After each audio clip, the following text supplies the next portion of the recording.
নানা জটিলতা ও বাধা পেরিয়ে অবশেষে উন্নত চিকিৎসার জন্য দেশের বাইরে যাচ্ছেন বিএনপি চেয়ারপারসন বেগম খালেদা জিয়া। শারীরিক অবস্থা স্থিতিশীল থাকায় মঙ্গলবার রাতে যুক্তরাজ্যের উদ্দেশ্যে রওনা হওয়ার কথা রয়েছে সাবেক এই প্রধানমন্ত্রীর। নানা রোগে আক্রান্ত বেগম জিয়ার উন্নত চিকিৎসার জন্য দাবি জানিয়ে এলেও তৎকালীন আওয়ামী লীগ সরকারের মন গলাতে পারেনি তার চিকিৎসক পরিবার ও দল। জুলাই অভ্যুত্থানে শেখ হাসিনা পালিয়ে গেলে বিদেশে যাওয়া নিয়ে আর কোনো বাধা না থাকায় লন্ডনে যেতে পারছেন সাবেক প্রধানমন্ত্রী বেগম জিয়া।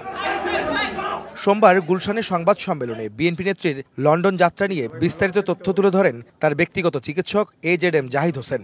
জানান, কাতারের আমিরের পাঠানো এয়ার অ্যাম্বুলেন্সে ৭ তারিখ রাত ১০টায় যুক্তরাজ্যের উদ্দেশ্যে রওনা দেবেন বেগম জিয়া। সঙ্গে থাকবেন মেডিকেল বোর্ডের ৬ জন চিকিৎসক।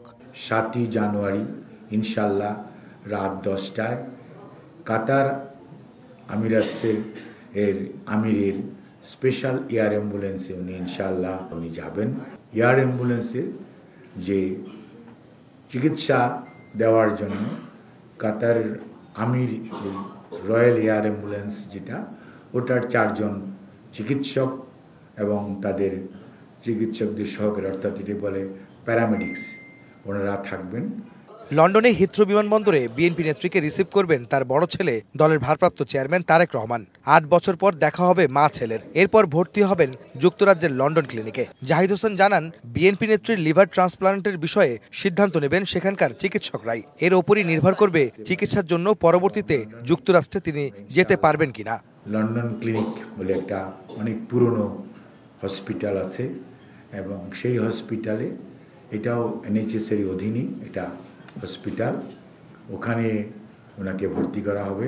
উনি এয়ারপোর্ট থেকে সরাসরি ওখানে যাবেন এবং ওখানে ইনশাল্লাহ আমাদের দলের ভারপ্রাপ্ত চেয়ারম্যান জনাব তারেক রহমান, ডক্টর জুবাইদা রহমান, ওনার সহধর্মিনী, ওনারা এবং ওনাকে হয়তো এয়ারপোর্টে রিসিভ করবেন। এবং বিএনপি নেত্রী বেগম জিয়া দেশবাসীর কাছে কৃতজ্ঞতা প্রকাশ করে তার সুস্থতার জন্য দোয়া চেয়েছেন বলেও জানান তার ব্যক্তিগত চিকিৎসক। আলিয়া মাদ্রাসায় যাওয়ার দিন আপনাদের ছবিটা আপনাদের সবার মনে আছে। আমি সবসময় বলি, উনি তো হেঁটে হেঁটে গিয়েছিলেন, এর ম্যাডাম তো হুইল চেয়ারে উঠেন নাই।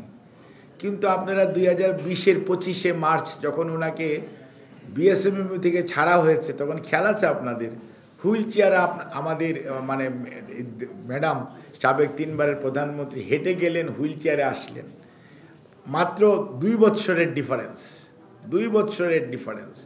এবং একটা মানুষকে একাকিত্ব, নিঃসঙ্গতা এবং সঠিক চিকিৎসা না দেওয়া কত দুর্বিষহ অবস্থায় ঠেলে দিতে পারে, তার উদাহরণ হচ্ছে বেগম খালেদা জিয়া।